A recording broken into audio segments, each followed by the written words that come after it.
Hi everyone! Here is a quick overview of the Cwicly Responsive Selector. The Responsive Selector allows you to select the screen size you want to work with when editing your designs in the Gutenberg Editor.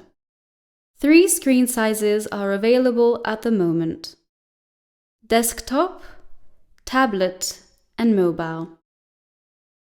In order to modify the screen size you want to work with, select a block, open the block inspector, and click on the desired screen size. The selected one will be highlighted. What are responsive properties? When editing Cwicly's blocks, some settings are responsive and will change depending on the user's screen size. A property is responsive when the appropriate icon is highlighted.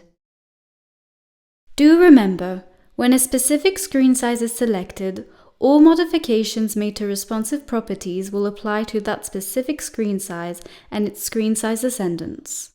However, what is modified in the screen size descendants will cancel the larger screen size's properties. Responsive and adaptive web designs are crucial in order for your site to look its best on any screen size.